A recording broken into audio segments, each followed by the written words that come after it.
জন্য জ্বরের সময় মৌলবিপাকীয় হারের বৃদ্ধি ঘটে। 1 ডিগ্রি সেন্টিগ্রেড তাপমাত্রা বাড়লে 13% বিএমআর বৃদ্ধি পায়। ফিজিক্যাল অ্যাক্টিভিটি, পরিশ্রম, যদি কায়িক পরিশ্রম বাড়ে তাহলে মৌলবিপাকীয় হার মানে বিএমআরটা বাড়বে। মৌলবিপাকীয় হার কায়িক শ্রমের তারতম্যের উপরে নির্ভর করে। যারা অল্প পরিশ্রমী তাদের কঠোর পরিশ্রমীদের থেকে বিএমআর কম হয়। ফিয়ার অ্যান্ড নার্ভাসনেস, ভীতি এবং স্নায়ুচাপ, যখন কোনো কারণে ভয় পাই আমরা বা আমাদের স্নায়ুর চাপ বাড়ে, চিন্তায় থাকি, দুশ্চিন্তা করি, তখন অ্যাড্রিনালিন হরমোনের ক্ষরণ বৃদ্ধি পায়। এর জন্য বিএমআরটা বেড়ে যায়। যখন কোনো স্পেশাল ফিজিক্যাল কন্ডিশন থাকে, অর্থাৎ গর্ভাবস্থায়, এবার আসি গর্ভাবস্থায়, প্রথম 3 মাসের পর থেকে কিন্তু বিএমআর এর হারটা আস্তে আস্তে বাড়তে থাকে।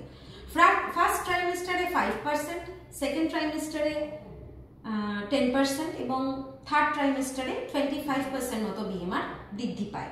তারপর যখন ল্যাকটেটিং পিরিয়ড আসে, যখন প্রসূতি মা মানে স্তন্যদানকালীন মা তখন তার বিভিন্ন শারীরিক গঠনগত পরিবর্তন, দুগ্ধ সংশ্লেষণ অর্থাৎ মিল্ক তৈরি হচ্ছে, মিল্ক সিক্রেশন হচ্ছে, সিনথেসিস হচ্ছে তার বেবিকে ফিড করানোর জন্য।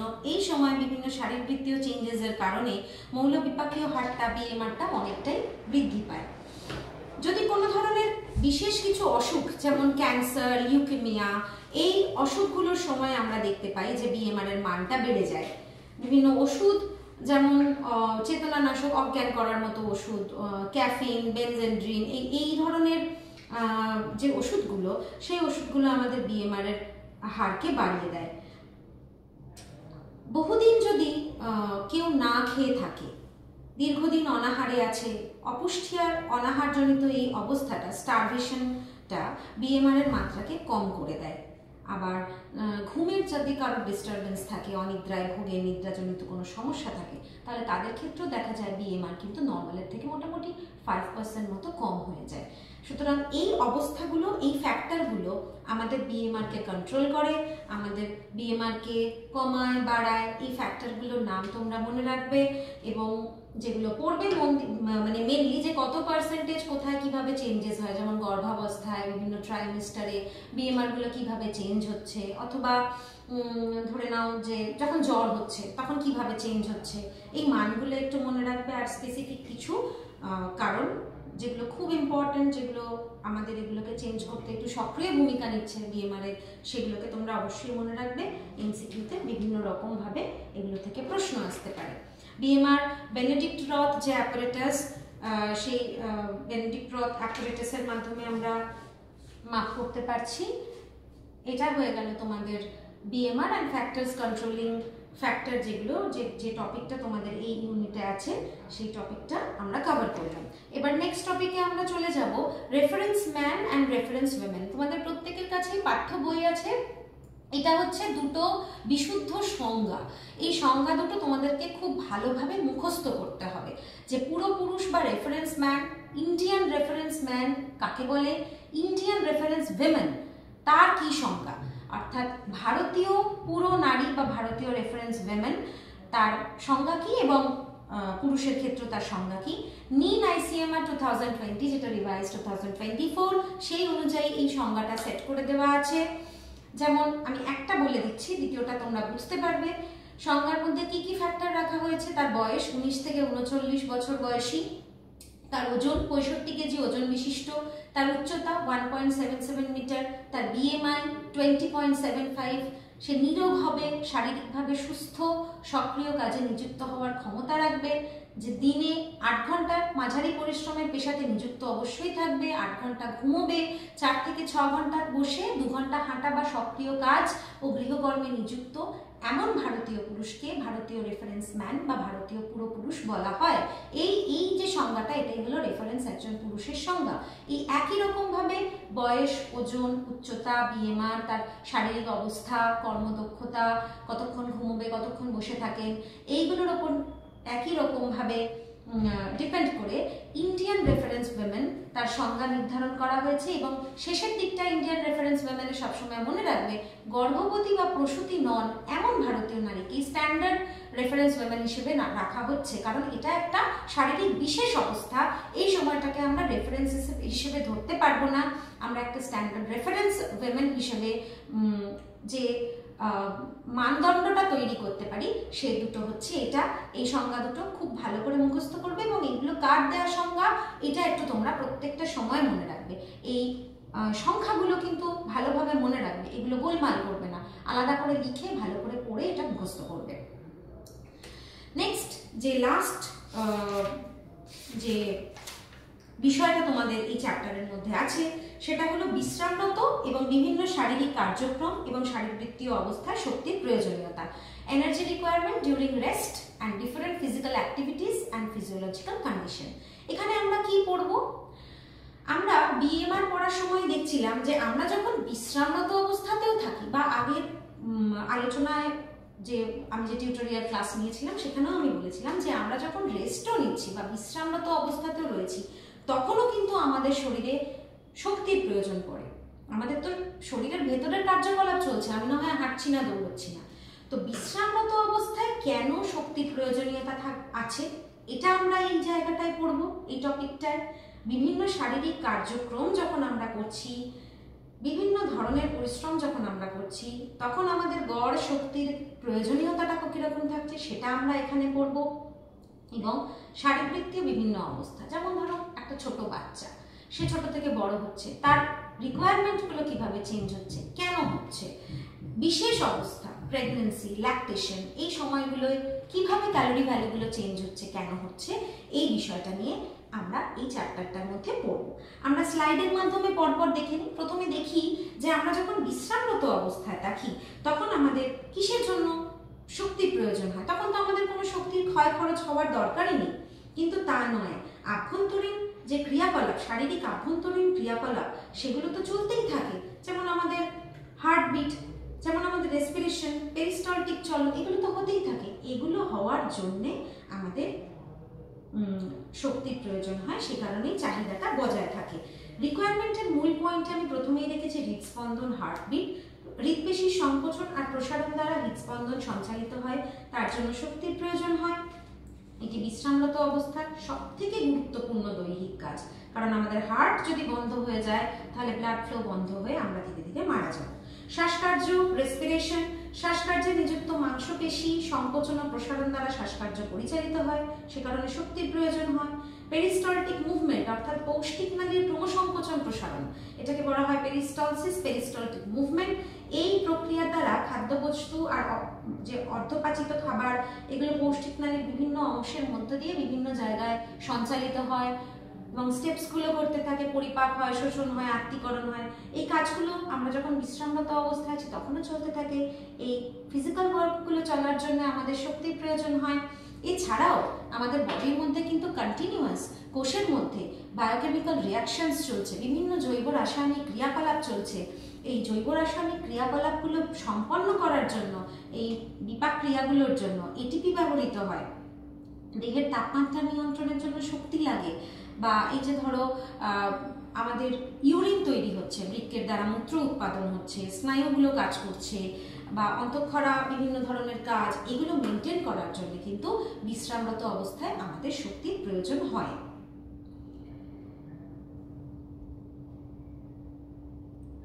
নেক্সট চলে আসি পরিশ্রমরত অবস্থায়। আমাদের বিভিন্ন রকমের শারীরিক পরিশ্রমের শক্তি যখন খরচ হয়, বিভিন্ন ধরনের আমাদের শ্রম হতে পারে, সেটা প্রফেশনাল ওয়ার্ক হতে পারে, নন প্রফেশনাল ওয়ার্ক হতে পারে। শারীরিক পরিশ্রমে শক্তি যেগুলো ব্যয় হয় তার অনেকগুলো শর্ত থাকে, যেমন যে পরিশ্রমটা করছি তাতে যদি সময় বাড়াই তাহলে আমাদের শক্তির চাহিদা বাড়ে। যদি আমি বেশিক্ষণ পরিশ্রম করি তো বেশি শক্তি লাগবে, যদি আমি খুব বেশি পরিশ্রম করি তাহলে আমার শক্তির চাহিদা বাড়বে। বিভিন্ন ধরনের কাজ হচ্ছে, সেখানে পুরুষের শক্তির চাহিদা মেয়েদের থেকে অনেকটা বেশি হবে, ওজন বাড়ার সঙ্গে শক্তির চাহিদাও বাড়বে। বিভিন্ন কারণের জন্যে শক্তির ব্যয় হয়, তার বিভিন্ন রিজন থাকে, তার বিভিন্ন শর্ত থাকে।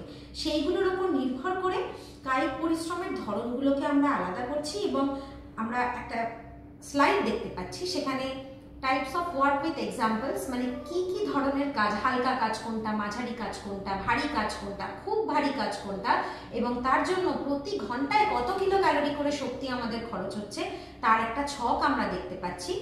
যেটা স্বল্প বা হালকা পরিশ্রমী, কায়িক পরিশ্রম বিহীনই যেটা, যেমন হালকা কাজ, ছোট শিল্পে কাজ, ক্ষুদ্র কুটির শিল্প, গৃহস্থালির কাজ, এমনি হাঁটছি আমরা, মেশিন দিয়ে কোনো কাজ করছি, এই যে আমি যেমন বসে বসে এখন পড়াচ্ছি বা বসে টিভি দেখছি, গান শুনছি, বিভিন্ন অফিসার, আধিকারিক, টিচার্স, এদের যে সমস্ত কাজ, সেইগুলোকে আমরা স্বল্প বা হালকা পরিশ্রম, কায়িক পরিশ্রম বিহীন একটা কাজ হিসেবে ধরছি এবং এটার মধ্যে আমরা এনার্জি রিকোয়ারমেন্টটা পার ঘন্টায়, পার আওয়ারে 150 থেকে 294 কিলো ক্যালোরি রাখা হয়েছে। 1 ঘন্টায় 150 থেকে 294 কিলো ক্যালোরির মতো শক্তি হালকা পরিশ্রম করার সময় খরচ হচ্ছে।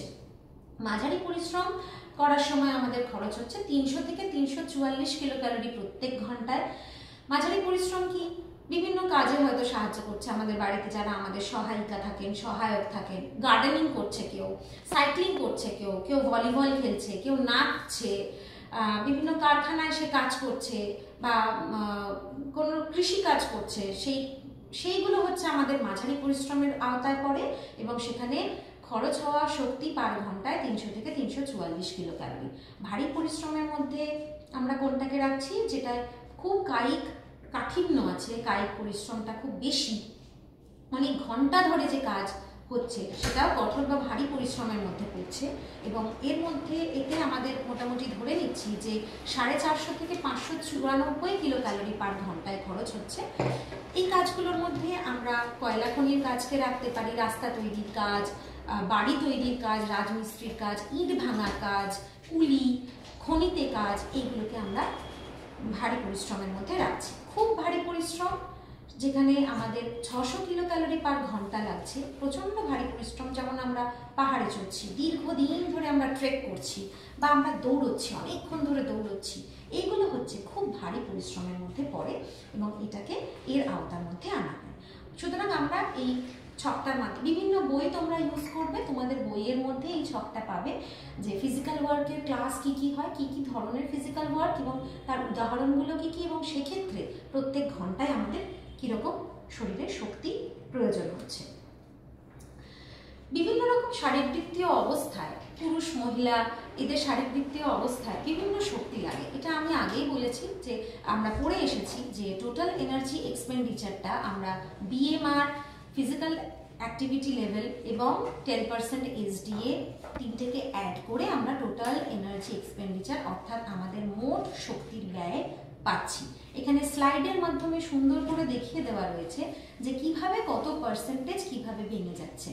এইগুলোর উপরে নির্ভর করে, এই চাহিদার উপরে নির্ভর করে আমাদের একটা মাপ তৈরি করা হয়েছে। যেমন এটা আমি আগেও তোমাদের স্লাইড থেকে পড়িয়ে দিয়েছি।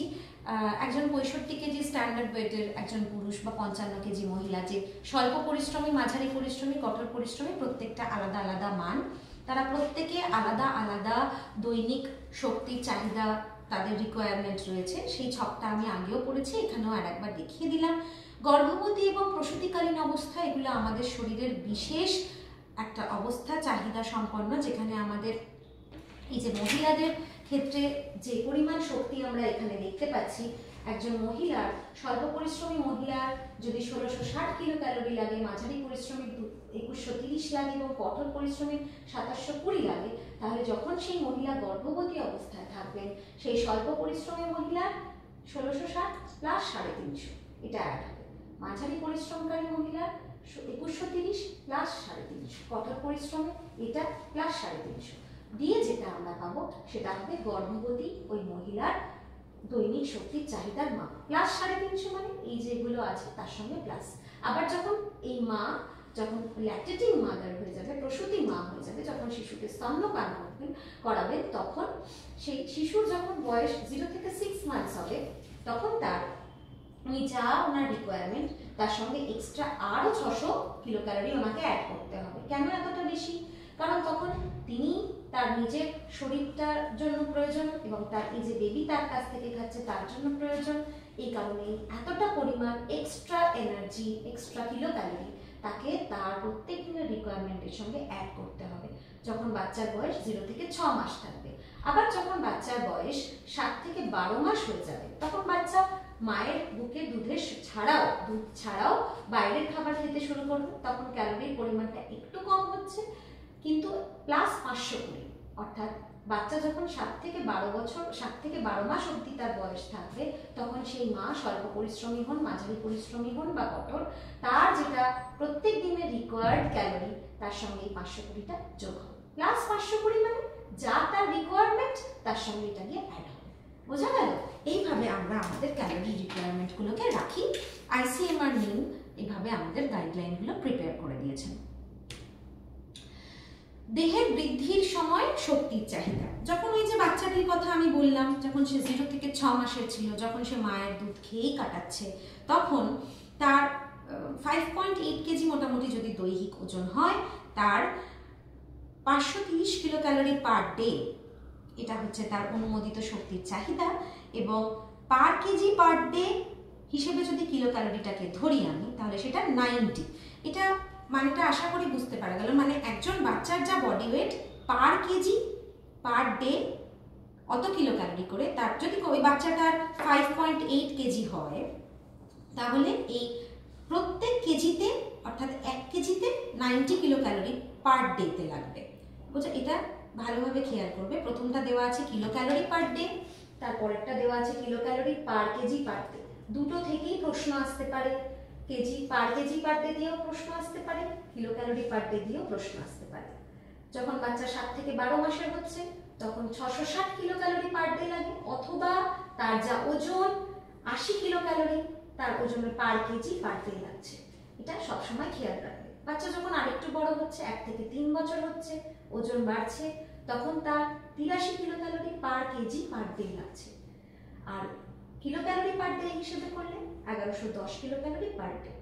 আর একটু যখন বড় হলো 4 থেকে 6 বছর, তখন তার kilo calorie per KG per day 74 এবং কিলো ক্যালোরি পার ডে হিসাবে 1360 কিলো ক্যালোরি লাগছে। এবার এই বর্ধিত ক্যালোরিগুলো কেন বাড়ছে, এটা খুব সাধারণ ব্যাপার। যখন তার BMR বেশি আছে, শিশুর সক্রিয়তা বাড়ছে, সে হাঁটছে, দৌড়চ্ছে, হামাগুড়ি দিচ্ছে, খেলা করছে, এই কারণে বাচ্চাদের ক্যালোরির পরিমাণও বাড়ছে, কোষের সংখ্যা আয়তন দ্রুত বৃদ্ধি ঘটছে, সমস্ত কিছু গ্রোথ অ্যান্ড ডেভেলপমেন্টের টাইম ধীরে ধীরে সেগুলো বাড়ছে, অস্থি, পেশি, রক্ত এগুলো সমস্ত বৃদ্ধি এবং বিকাশ ঘটছে। সেই কারণে এই বর্ধিত ক্যালোরির চাহিদাটা রয়ে যাচ্ছে। নেক্সট আমরা যাচ্ছি। আর হ্যাঁ, আরেকটা পয়েন্ট, এই সময়ে বাচ্চারা ভীষণ ভালনারেবল থাকে, তাদের শরীরে নানান রকম রোগ জ্বালা, বিভিন্ন রকম রোগের দ্বারা তারা আক্রান্ত হয়। সেখান থেকে রিকভারি করার জন্য তাদের বেশ কিছুটা ক্যালোরি সাহায্য করে, সেই জন্য তার ক্যালোরি রিকোয়ারমেন্টটাও অনেক বেশি থাকে। এবার যাচ্ছে বিদ্যালয়গামী শিশু যারা 7 থেকে 12 বছর বয়সী, এদের যে শক্তির চাহিদা সেই একই রকমভাবে তাদের স্ট্যান্ডার্ড একটা দৈহিক ওজন, তাদের বয়স এবং কিলো ক্যালোরি পার কেজি পার ডের একটা মান এবং কিলো ক্যালোরি পার ডেতে কত হচ্ছে সেটার একটা মান। এটা প্রত্যেক দিনের তার কিলো ক্যালোরি, এটা তার প্রয়োজন হচ্ছে, কিলো ক্যালোরি পার কেজি পার ডেতে তার এই প্রয়োজনীয়তা হচ্ছে। এবার বিদ্যালয়গামী শিশুদের ক্ষেত্রেও একই ব্যাপার, যেহেতু তাদের গ্রোথ অ্যান্ড ডেভেলপমেন্টের এজ 7 থেকে 12 বছর বয়সী, শারীরিক বৃদ্ধি আর পরিবর্তন হচ্ছে, তারা প্রি অ্যাডোলেসেন্ট, তাদের অ্যাডোলেসেন্স এই টাইমটা তারা ঢুকছে, উপচিতি বিপাক, ওজন বৃদ্ধি, তাদের হরমোন তৈরি হচ্ছে, মেন্টাল ডেভেলপমেন্ট ঘটছে। মেয়েদের ক্ষেত্রে কারো কারো ঋতুচক্রে মেনস্ট্রুয়াল সাইকেলের মধ্যে তারা যাচ্ছে, জ্ঞানমূলক এবং তাদের বিভিন্ন ধরনের mental physical growth and development ঘটছে। এই কারণে তাদের ক্যালোরি রিকোয়ারমেন্টটা অনেক বেশি থাকছে। এবার আসছি বয়ঃসন্ধিকালের যারা কিশোর কিশোরী, তাদের শক্তির চাহিদা। কিছু মূল পয়েন্ট আমি এখানে লিখে রেখেছি, যেমন তাদের দৈহিক বিকাশ, দ্রুত উচ্চতা এবং ওজন বৃদ্ধি, ওই ছেলেটির বা মেয়েটির চূড়ান্ত বৃদ্ধির এটি সময়কাল এই 13 থেকে 18 বছর, মেয়েদের অ্যাডোলেসেন্ট গ্রোথ স্পার্ট এবং দৈহিক পরিবর্তন এবং ঋতুচক্র শুরু হওয়া ও দেহে ফ্যাটের বৃদ্ধি ঘটে, মেয়েদের শরীরের মধ্যে এই পরিবর্তনটা আসছে।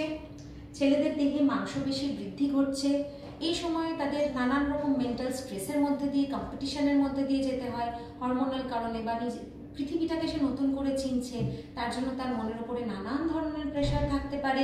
মানসিক চাপ মোকাবিলা করার জন্য তাদের ক্যালোরি রিকোয়ারমেন্ট থাকছে এবং তাদের বিপাকক্রিয়া অত্যন্ত দ্রুত হয়, সেই কারণে এদের এই সময়টায় প্রচুর পরিমাণে ক্যালোরি প্রয়োজন হয়। এই ছকটার মধ্যেও 13 থেকে 15 বছর বয়সী বালক এবং বালিকার স্ট্যান্ডার্ড একটা ওয়েট এবং তাদের ক্যালোরি রিকোয়ারমেন্টগুলো দেওয়া আছে।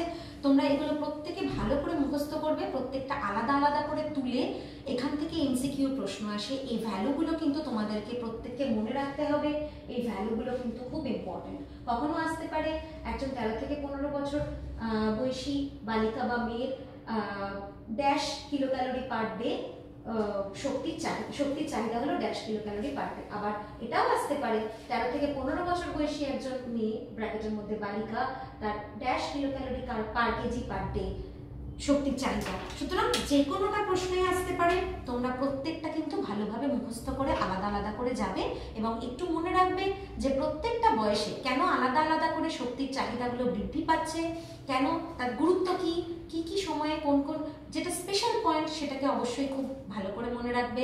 বয়ঃসন্ধিকাল অর্থাৎ 13 থেকে 18 বছর কিশোর কিশোরী অর্থাৎ তোমাদের ক্ষেত্রে কেন ক্যালোরির এই চেঞ্জেস বা বৃদ্ধিগুলো থাকছে সেগুলো মনে রাখবে। এটা তোমরা এইভাবে পড়বে। নেক্সট, অবস্থা বিশেষে শক্তির চাহিদা বৃদ্ধি। আমি বললাম এক্ষুনি যে স্তন্যদানকালীন সময়ে বা গর্ভবতী নারীদের ক্ষেত্রে কেন তাদের এক্সট্রা ক্যালোরির প্রয়োজন হয়। আমি আরও একবার বলছি, আমি যেভাবে দেখালাম এখানে সেভাবেই গর্ভবতী নারীর রিকোয়ার্ড, নর্মাল একজন মহিলা তার রিকোয়ার্ড ক্যালোরির সঙ্গে কিভাবে এক্সট্রাটা অ্যাড করে করে তাদেরকে সেটা ফুলফিল করতে হবে, তার মানগুলো আলাদা আলাদা করে লেখা আছে। তোমরা প্রত্যেকে এগুলো ভালোভাবে দেখবে।